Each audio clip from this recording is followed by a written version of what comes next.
NBI? Hindi ba ito makakaapekto sa kanilang imahe at kredibilidad, attorney? Well, I have to be bluntly honest now of my observation on the matter. In the first place, he should have been disqualified. Disqualified for delicadeza, disqualified likewise under the rules of court simply because of the fact na ano yun yung wife niya was one of the signatories pala doon sa impeachment complaint against VP Sara Duterte. Isa siya sa pumirma doon sa articles of impeachment.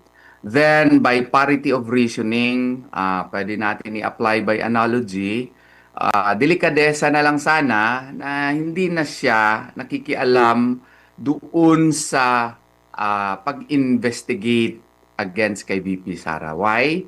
Because there is a clear conflict of interest. He cannot say that he can separate himself from the affairs of his wife. Kasama niya yun sa tulog, kasama niya sa kain, kasama niya sa kanyang buhay. So dapat sana hindi na lang siya nakikialam, especially doon sa pag-appear sa Senado. Hindi pa siya hindi pa siya sabinad. But he voluntarily went to the Senate, and that speaks well of his character perhaps as a public officer. Wala pong personalan ito, pero dapat sana din na lang siya nakialam. But granting for the sake of argument na hindi niya nakita yon, no? Hindi niya nakita yon. Yung quality ng kanyang testimony sa aking palagay lang ay medyo depektibo. Bakit? He was not personally involved in the original investigation. He was not present during the time when it was investigated. And as a matter of fact, no, hindi rin siya mismo ang nag-imbestiga. Hindi rin sa panahon niya nangyari yung investigation. So wala talaga siyang personal knowledge. Yung alibay o rason na ginamit ng prosecution na entries, official entries daw iyon, sa akin pong palagay, with utmost due respect, under the rule on evidence, when you invoke that as an exception to the hearsay rule, you only prove the existence of that entry. You do not prove the truthfulness of the entry. And the truthfulness of the entry in the records of a particular office can only be testified to by the persons involved in the investigation. Hindi siya involved sa investigation So kung baga, he was just but a transmitter of information. So akin to hearsay pa rin. Kaya nga, tama si Attorney Binluan doon, parang chismis lang yung testimonya niya. Maski saan kang, what you call this, side sa politika, kung korte po ito, dapat excluded na yung testimony niya kasi wala yung probative value. Yun po Opo. ang nasa tingin ko. Attorney, normal po ba yung parang may disclaimer ang korte? Kasi parang, sa tingin ko parang disclaimer kasi sinasabi kasi na hindi ibig sabihin nyo, kayang sinasabi ay pwede nang gamitin. Ito yung yung sa affidavit na ito ay i-take na katotohanan. Kasi yung tanong is yung may personal knowledge ba siya pwede ba to or sa regular court as in automatic pag hindi pasok sa kanya yung qualification bilang witness, automatic kung nakaharap man siya pero hindi niya matatapos kumbaga, attorney. Kung hindi niya it is not within his personal knowledge. Well, ordinarily, kung sa korte yan, hindi yan i-allow sa korte. Wala ka pala dun So, go on other matters. Ganon sana yun. Go on other matters where you have a personal knowledge. Yun ang ordinary na ginagawa sa korte. Or, it may be allowed by the court as an independent relevant statement. Siguro, parang to prove lang na the fact is existing but not necessarily the truth of the matter. It may be allowed under certain conditions. Pero doon kasi sa kanya, parang klarong-klaro na wala talaga siyang personality. He came He came after the fact of investigation. All of his, what you call, these testimonies came after the fact. So, kumbaga, kung sa korte sana yun, baka i-disallow siya kaagad. Opo, hindi naman sa pangmamaliit sa ilan nating mga senator judge kasi baka yung pag-appreciate nila dito yung parang lahat ng mga naririnig nila ay pwede na. Yun yung ano natin eh. Kasi sa tingin ko kasi meron kasi ako narinig attorney na wala daw sila doon para impluwensyahan yung korte. Eh di po ba yan po yung pangunahing rason kung bakit andun sila para impluwensyahan, para ano mo, mahimok mo ang korte na pumanig sa iyo sa pamamagitan ng paglalatag ng mga ebidensya. Pero paano na lang kung wala kang kasanayan sa mga dapat lamang na yung naayon sa batas, eh maapektuhan talaga yung desisyon. Yes, yes. I think it is incumbent upon the senators, no, to also brush up on the law, on the matter. Kasi sila yung magdi-decide eh. Hindi naman po pwede na kasi hindi sila abogado, hindi din sila mag-brush up on the rules. Like for example, very basic rule that a witness can only testify to facts they know of their personal knowledge, no? Meaning facts derived from their own perception. Dapat alam ng mga senador yun. And it is also their responsibility to know such fact under the rules on evidence. Kasi tatayo sila as senator judges there. So, dapat alam nila na pag ang testimonya ay not based on a witness own perception, then dapat excluded yan, hindi sana yan i-allow. And kasi inadmissible yan. And it is incumbent upon the senator judges to know such very basic rules. But I do not know. Yun nga sana yung nangyari doon sa kanya. That could have been subjected to mere stipulations eh. Stipulations na lang sana yun. Yung prosecution, dapat nag-propose ng stipulation na siya ang head ng, what you call this, ng NBI. Ito yung sasabihin niya, kasi wala naman siya personal knowledge. Nagsayang lang tayo ng panahon.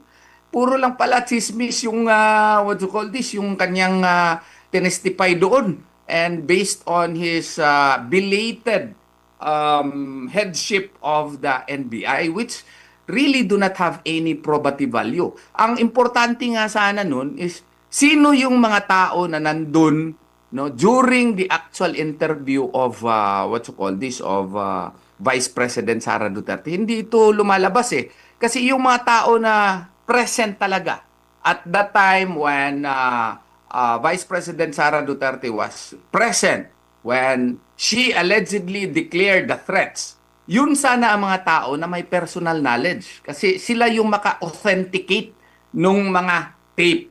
Eh, pati nga yung first witness eh, sino yung agent. Hindi rin yun siya, sa aking palagay, competent witness eh. Because what he testified to was the tape that can be seen on TV already. So anybody can be just like him, no? There was no testimony as to the origin of the tape.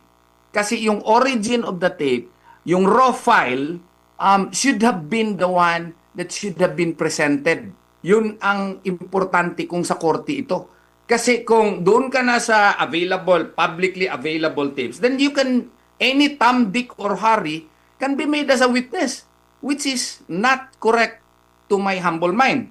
Because what you are seeing are the tapes that can be seen by anyone. You are not actually testifying as to what transpired during the actual interview. Yun ang pinaka-importante sana. Opo. Pero, ewan ko, politika kasi ang nangyayari dito. Bakit natin inaalaw ito? Opo. Attorney, sa kasaysayan po, sa experience nyo po, sa dinami-dami ng mga iniimbestigahan ng taga-NBI at maaring maraming beses na rin silang humarap sa korte, is this the first time na mismong pinuno ng NBI ang may tuturing din ba na common crime sila yung grave threat na mismo yung ganyang taas na klase ng pinuno ng NBI yung haharap talaga? Parang unusual ba ito? Unusual talaga ito kasi grave threats, yung mga pinuno ng mga NBI siguro mga multiple murder, mga kidnapping with homicide, yun mga ano yun, mga ano yun, grave offenses na yun. Itong alleged grave threat na it is not even a crime. Ang tawag ko nga dito, much ado about nothing. Kasi ang sinabi daw allegedly ni VP Sara dito, if I am killed, o di ba? O, meron ngang kondisyon, if I am killed, doon pa lang effective yung kanyang alleged threat. Meron bang crime doon? At saka kung may crime man nun, dapat nag-file muna sila ng kaso sa korte. And there should have been a finding of a probable cause, no? So that at the very least, merong prima facie case as to the grave threat so that at least may basihanan yung kanilang charge of betrayal of public trust because there is already a preliminary finding on the part of the prosecutor's office that as a matter of fact, no, merong na-commit daw allegedly na grave threat at saka merong DOJ finding na gano'n. Dito wala nga eh. Niwala nga ang kasong pinail doon sa DOJ tapos gawain nating basis for an impeachment complaint against a high public official voted by 32 million people. Opo. Actually, attorney, mga mahigit isang taon na nakatenga sa DOJ. Mismo yung kanilang mother na agency, parang hindi rin makadecide kung meron bang probable cause. Wala talagang probable cause. Tapos, to think grave threats, tapos pinaka-head ng NBI ang mag-investigate, kalukuhan talaga sa parang imposibleng-imposible ito na nakakaapekto ata sa integridad Opo. ng NBI. Noon, pag meron tayong mga krimen, dapat magpa-imbestiga tayo sa NBI. NBI kasi we trusted NBI. Ngayon, parang ang tao natatakot na pag NBI kasi baka maging politika. Yun Opo. ang perception po ng taong bayan ngayon sa Attorney, tingin ko. nabanggit mo kanina yung video, yung bahagi ng video na pinag-uusapan niya dito sa impeachment trial kay Vice President Sara Duterte. Napanood mo rin ba yung audio video na kumalat online, na inamin naman ni Attorney Melvin Matibag, yung meron siyang kausap at maraming mga maaanghang na klase ng salita na nabanggit, no? At kung ikukumpara mo yung pagbitaw ng mga salita, sa tingin mo kung ikaw ang patitimbangin, alin doon yata yung parang may grave threat na malinaw? Mas grabe yung sa kanya kasi direct eh. Tinawagan niya yung tao mismo at saka ang narinig ko, ewan ko lang kung yun ba yun. Kaya papatayin kita at walang ebidensya. Parang ganun ata yun eh.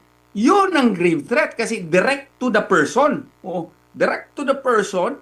Tapos na record pa. Yun ang grave threat talaga. Ito allegedly kay VP Sara na hindi pa nga properly na authenticate nga yung video, wala nga doon eh. Wala nga yung tao na hindi nga nag-complain yung yung allegedly person na threaten ni VP Sara kasi maski sila, mga abogado nila, alam nila na kung i-file nila yun formally, hindi papasa yun ng probable cause sa prosecutor's level. Walang reasonable certainty of conviction yon. Yan yung bagong test ngayon ng DOJ. Alam nila na it will not stand, no? It will not even pass through the new rigorous test of the DOJ before they will file an information in court.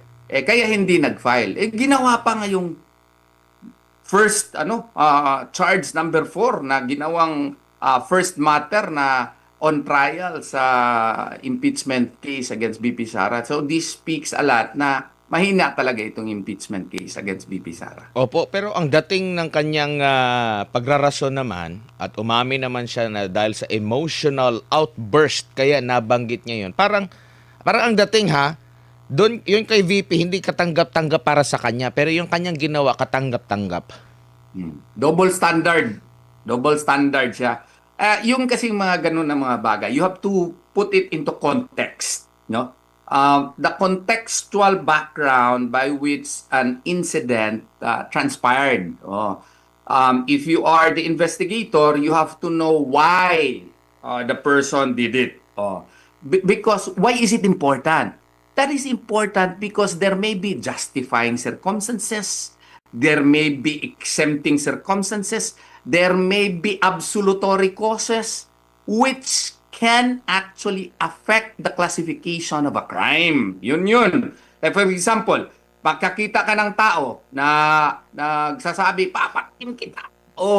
Tapos yung portion lang na sinabi niya na napapatayin kita yung sabi mo, hindi mo kinuha yung full context pala na yung tao pala na nagsabi ng papatayin kita, ano na pala, hinagbas na, ano ba yan sa Tagalog? Tinaga. Tinaga na pala previous to his declaration na papatayin kita. So, kung tinaga na siya una, pag sabi niya na papatayin kita, it was really an act of self-defense. So that is why it is very important put everything in context. Kaya nga sabi niya, si Director Matibag, it was just an outburst of emotion. So yun yung he was applying the contextual requirement. So outburst of emotion niya. Pero yung sinabi niya doon, grabe, diretso sa tao. And yung threat was really grave, no? Kasi it involves a threat against the life of the object of his hatred and his what to call this intended crime. So yun ang sinasabi ko, that the contextual background should have been included in the appreciation of an alleged crime. Opo, meron pang issue doon sa paano naging grave threat, paano nakaramdam ng pagbabanta ang subject ng sinasabing grave threat. Kung noong 2025 Mayo ata yon, meron siyang podcast attorney, in-interview siya, tinanong siya na willing ba siyang makipag-reconcile sa mga Duterte o bukas ba siyang makipag-reconcile. At sabi niya mismo na bukas siya na makipag-reconcile. Nagtutugma ba yun, attorney? I'm talking about PBBM sa kanyang podcast nung natanong siya, attorney, na willing ka ba or bukas ka ba na makipag-reconcile. Parang ito yung nangyari na podcast after na nung mga press con na naganap po. Kaya nga natanong yun kasi tumitindi na yung tension o hidwaan ng dating magka-uniteam. Kaya nga importante yung context na sinasabi ko sa iyo, Sir Mar. Kasi nga, in the appreciation of determination of probable cause, prosecutors likewise should also consider the previous, simultaneous, and subsequent circumstances. Not only insofar as the alleged criminal is concerned, but likewise insofar as the object of the threat, no? What do I mean by that? You have to consider the contextual previous circumstance. You have to consider also the simultaneous circumstance, kung anong nangyayari at the time of the alleged incident, and the subsequent circumstance. Dito, sa object of the alleged threat, nagsabi pa siya ng podcast. So meaning, he was not threatened.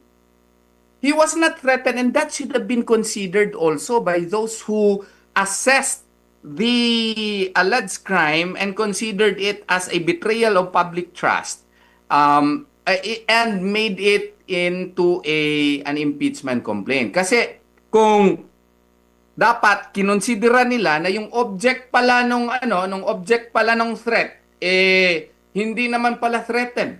Open pa nga with into negotiation with the Duterte family.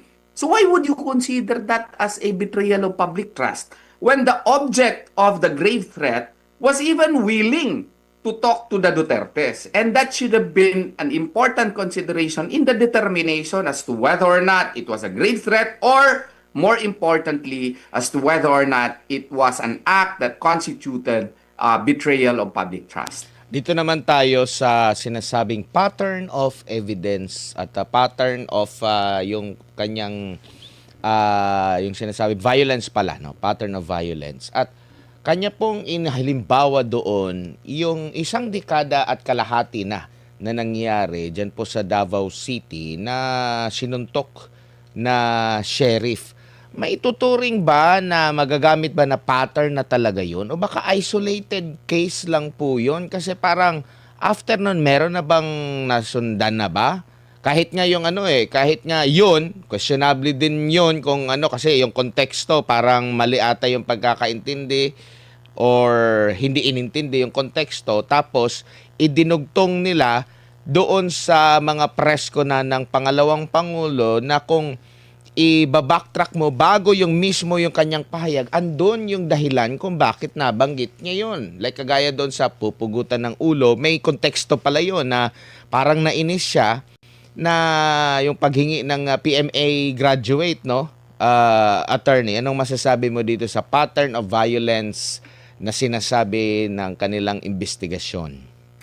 Well, in the first place, sa aking tingin, defective yung pattern because the pattern itself happened, yung allegation niya na act which would constitute as a pattern occurred a long time ago. There was an interval kasi parang 2013 yun eh. At that time, governor ako ng IBP Eastern Mindanao. Alam na alam ko yun kasi taga Davao naman ako.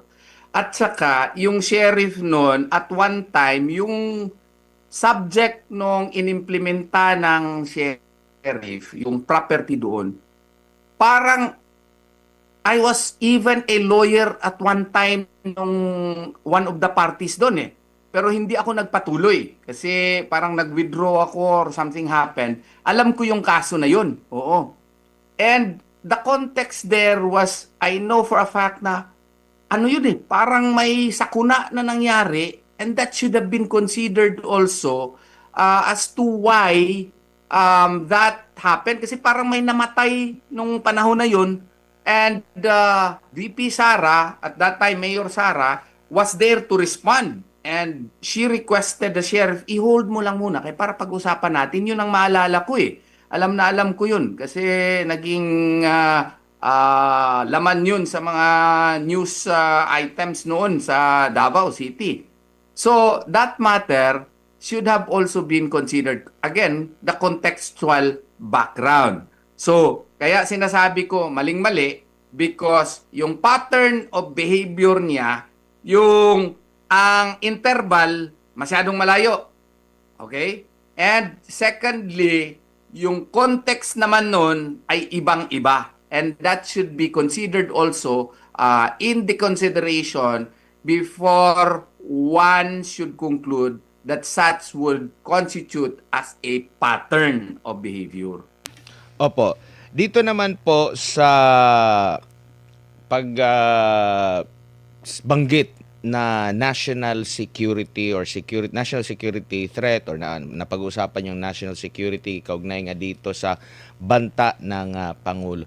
Nakikita mo bang parang hinaype lang itong issue kay VP Sara against kay PBBM para mapasok talaga doon sa national security or magiging bago pa ba ito kaugnay sa banta ng Pangulo? Natanong nga ito ni presiding officer Chis Escudero na hindi ba bilang presidente, tanggap mo na meron talagang banta sa buhay mo? Kasi magiging kalaban mo dyan, sindikato, mga durugista, mga drug lord, mga kriminal, kumbaga, na yun yung ipapahinto mo talaga. So may banta ka mula sa kanila. Kaya ka nga, ansandamakmak yung mga gwardya mo. No? Kumbaga parang hinaype lang ba nila ito para ma-justify na nandoon yung betrayal of public trust, mapalaki yung issue na national security na to the point na parang normal lang naman yung mga banta-banta na yan. Kasi parang nabanggit na nagkaroon ng task force intended dito. Hindi po ba ang security ng Pangulo, kumbaga parang meron talaga yung sariling intel lahat at hindi na needed yung maggumawa pa ng special task force ang NBI para rito, attorney? I agree completely. Because ang tawag ko nga dito, much ado about nothing, no? Making a mountain out of a molehill. Hinaype up lang ito just to build a case out of nowhere. when you run for president, may kasabihan nga, kasama na dyan yung mga threat na real or imaginary. Ito, imaginary nga ito na threat na ginawang na extremely exaggerated na maski nga yung object ng threat, si Presidente mismo, hindi nga nag-file ng kaso. Kung legitimate talaga na threat ito, di nag-file sana sila ng kaso talaga na grave threat.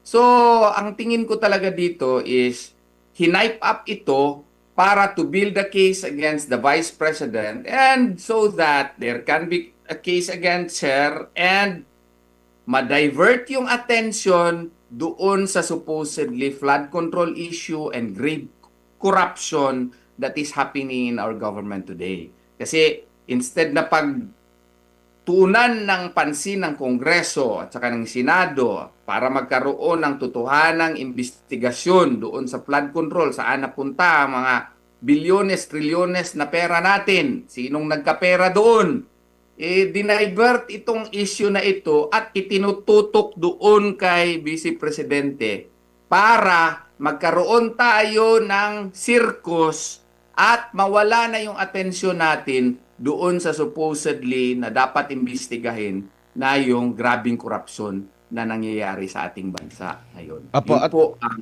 pananaw ko doon. Attorney, dito naman po sa usaping confidential kasi 'di ba talagang sinala ng husto ang NBI director hanggang sa umabot siya ng punto na meron siyang mga impormasyon na hindi niya pwede na mabanggit dahil for national security, confidential. Tapos napatanong ang depensa, so hindi kayo naniniwala sa konseptong hindi confidential ang katotohanan, no? So tumutukoy ito doon sa naging pahayag ni Jokno, doon nga sa hiling nila na yung dapat walang confidential pag pinag-uusapan yung katotohanan. Nakita mo ba na sa future lalo na pag-uusapan ito sa ibang articles of impeachment na magagamit nila ito at dito masusubukan niya yung pagiging double standard talaga ng kanilang pananaw? Yes, I think this is proof no na political lang talaga ito lahat, no. Simply because of the fact na kung sa tingin nila ay makakasira sa kanila, yun, iniiwasan nila. Pero kung sa tingin nila ay makakatulong doon sa pag-impeach kay VP Sara, ay pinapaboran nila. So, sa tingin ko dito, this is not really a legal exercise. This has become purely a political exercise with a semblance of legality just to give it a semblance also of respectability. Yun ang tingin ko po dyan, Sir Admar. Opo. Sana hindi sila ma-offend, but I really think that this is all political and just given a semblance of legality to give it an appearance of respectability. Opo. Attorney, hindi po ba national security din? Kasi ang hihimayin po, marami kasing confidential na pinag-uusapan po natin, no? Yung sa AMLAC, yung mga financial records, pati yung sa confidential funds or also known as intelligence funds yata yan sa uniformed agency. Pero pag civilian like OVP o nung DepEd ay confidential funds. Hindi po ba mapag-uusapan din yung national security kung malalaman yung the way ikaw ay mag-handle ng mga subject ng confidential funds mo like ang ginagamit ng mga militar. Paano hindi mo ba ito banta sa ating national security kung mabubusisi ito ng husto, attorney? Yes, yes. Ang sa akin dito, I would like to press more no on the double standard that they are applying. Kasi national security daw yung threat, no? Even if it is not a threat, I would like to emphasize the fact that there was no grave threat. No? There was no alleged crime that was committed by the Vice President when she uttered, granting that she did, but there is no admission on it. Yung threat against kay VP Sara, yun. 'Di ba? that should have been also subjected to a clear investigation by the NBI because she is the second highest officer of the country. Pero wala silang ginawa. And he even admitted na he did not create a task force for the investigation of the threat against the life of the Vice President. And going also to your question, na when it comes to the usage of confidential funds, indeed, that is also a matter of national security because that is a fund belonging to the government, and such funds should be used judiciously and especially if it pertains to national security matters, then that should be included in the term matters of national security.